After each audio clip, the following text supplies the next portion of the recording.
Isang klaseng point guard ang kinakailangan ng LA Lakers dito sa trade na pagkakawala dito ng D'Angelo Russell bilang nga ditong kapalit. Sino nga ba itong tinutukoy na players na ito? Pero bago muna yan, isilipin muna natin itong higanting salpukan ng Memphis Grizzlies kontra na nga dito sa Minnesota Timberwolves.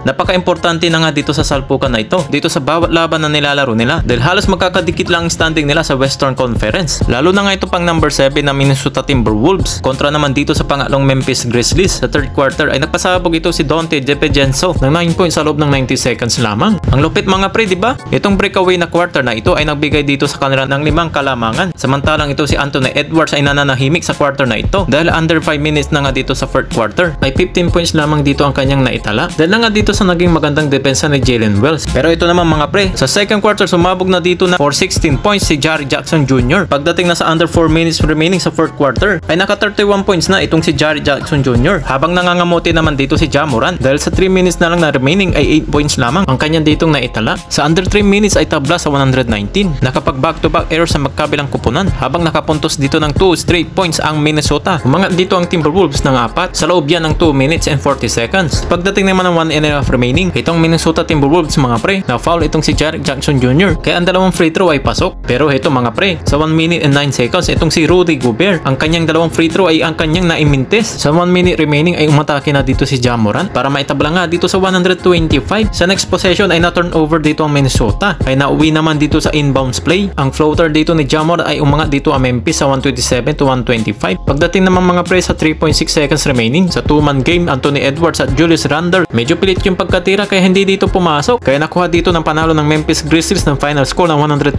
to 127. Patungo na nga tayo dito sa usapin ng Los Angeles Lakers dahil dalawang games na ang kanilang dito na-postpone. Pero ito lang mga pre, ang isa sa mga pinag-uusapan ang mga kalawang gagalawin ng Los Angeles Lakers. Nung mag-champion dito ang Los Angeles Lakers nung panahon taong 2020, ang malaking bagay doon ay meron silang defensive-minded na perimeter guards. Kagaya na lang dito ni KCP, Danny Green at Alex Caruso na kaya magpalit-palit ay kaya ditong bantayan kahit na anong posisyon mga pre. Sumula nung umalis yung tatlong yun ay hindi na naulit ang kanilang tagumpay pagdating dito sa wing possession. Habang inoobserbahan pa rin natin ngayon itong si Dorian Finney-Smith at ito na nga si Max Christie kung kaya pa nila ditong mayangat ang kanilang defensive pressure. Kagaya na lang dito ng tatlong ating binanggit ng mga former LA Lakers. Kaya bukod na nga dito sa kinakailangan ng big man ng Los Angeles Lakers para lang maging katulong dito kay Anthony Davis ay sinasabing kinakailangan daw ng isang klaseng player dito ng option ng point guard na pwedeng makipagsalpukan pagdating dito sa kanilang playoffs dahil para dito sa LA Lakers ang ginagamit nilang point guard itong nga si Austin Reeves. Wala na nga ditong pwedeng pumalit itong na nga si Gabe Vincent pagdating na nga dito sa pagiging point guard. Matapos na nga nila ditong inalis sa kupunan si D'Angelo Russell. Ang problema lang dito mga pre itong si Gabe Vincent ay inconsistent dito sa kanilang bawat laro. Kaya sinasabi nila ditong player option pagdating sa point guard mga pre ay itong si Colin Sexton ng Utah Jazz na sinasabi dito na malaking impact para nga dito sa LA Lakers. Nag-average siya dito ng 18 points and 3.9 assists while shooting 43% from the 3-point rainbow country. Pagdating naman dito sa kanyang galawan mga pre ay isa siyang excellent athlete at fierce competitor. Maaaring magamit dito ng Lakers. Kaya isasama mo pa dito si Colin Sexton sa pagiging magaling na assist na nababagay dito kila LeBron James at Anthony Davis. Ang kanyang ditong kontrata ay nagkahalaga dito sa 18 million US dollar at isang taon lamang na ditong natitira para nga dito sa Utah Jazz. Mari daw siya dito maging kapalit ni Gabe Vincent or ni Jarred Vanderbilt para ma-match dito ang kanyang salary ng LA Lakers. Pero ang tanong lang dyan mga pre, kung ito na nga ba ang kasagutan sa problema nila?